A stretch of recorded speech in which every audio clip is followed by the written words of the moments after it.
e no YouTube. Com a palavra, a deputada Janaína Pascoal, do PSL. Obrigada, senhor presidente. Eu queria fazer alguns comentários sobre a reforma da Previdência.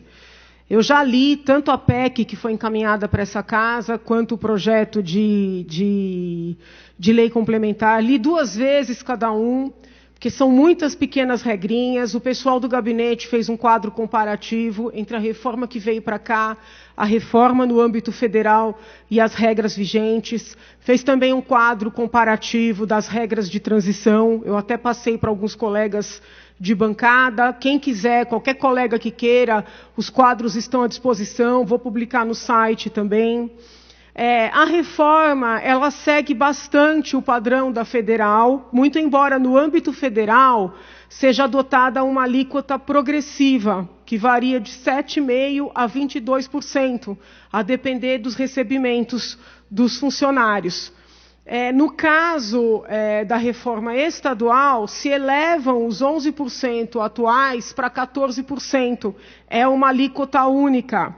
Hoje eu apresentei uma emenda propondo que aqueles funcionários que recebam menos de 3 salários mínimos do Estado de São Paulo sigam pagando os 11%. Porque eu recebi uma série de e-mails de funcionários da Secretaria da Educação e de funcionários da Secretaria de Assuntos Penitenciários que recebem valores muito próximos de 1 salário mínimo. E essa mudança de alíquota para estas pessoas faz uma diferença significativa. Essas pessoas enviaram cópia dos olerites. Então, eu já apresentei uma emenda diminuindo, na verdade não é diminuindo, mantendo a alíquota de 11% para esses funcionários que recebem menos de 3 salários mínimos do Estado de São Paulo. Na justificativa, nós estamos mostrando que na reforma federal existe uma progressividade que pode ter uma alíquota na casa de 7,5%. Então, os 11% já seriam superiores ao que acontece na esfera federal. Então, esse é um ponto. Uma outra questão, algumas professoras entraram em contato, parentes de professoras, porque essas professoras estão agoniadas por já terem os requisitos para se aposentarem neste momento preenchidos e não saberem se devem requerer aposentadoria desde logo ou deixar para depois da eventual aprovação da reforma aqui nesta casa. Eu fiz uma leitura, pedi para a minha assessoria também fazer. A nossa interpretação é de que não existe risco das pessoas que já preenchem os requisitos na data de hoje terem quaisquer problemas para requererem a sua aposentadoria depois da reforma aprovada. De todo modo, fizemos uma reunião, eu solicitei alguns esclarecimentos ao líder do governo, com relação a um outro projeto que está em trâmite na casa. Veio um representante da Procuradoria-Geral de Estado aqui na casa, se eu não me engano, sexta passada. Eu aproveitei para sanar esta dúvida e o procurador foi assim muito contundente ao dizer que a nossa interpretação está correta. Essas professoras ou quaisquer outros funcionários que tenham preenchido os requisitos para obterem a sua aposentadoria na data de hoje, têm esse direito assegurado. Daí a minha divergência, capitão, com relação a essa ideia de que existe afronta aos direitos adquiridos.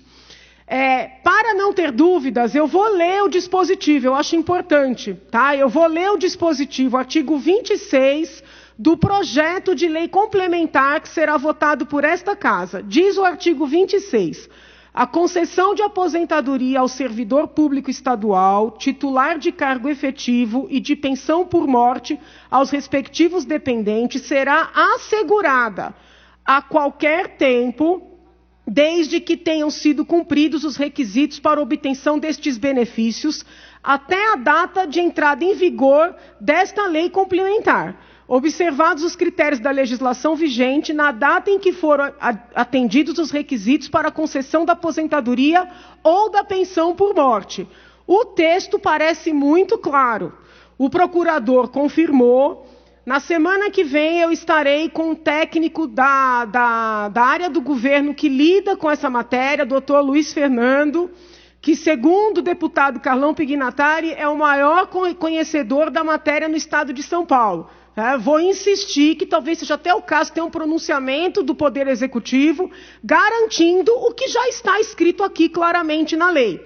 E não teria lógica que fosse diferente, porque senão aconteceria o que o colega acabou de dizer, uma correria para que várias pessoas que desejam continuar trabalhando se aposentassem de maneira, vamos dizer assim, antecipada. Estas professoras que me procuraram, inclusive, foram categóricas ao dizer que desejam continuar dando aula, mas que não gostariam de perder os seus direitos adquiridos. Este dispositivo, salvo o melhor juízo, garante a essas professoras e a todos os outros funcionários a preservação destes mesmos direitos.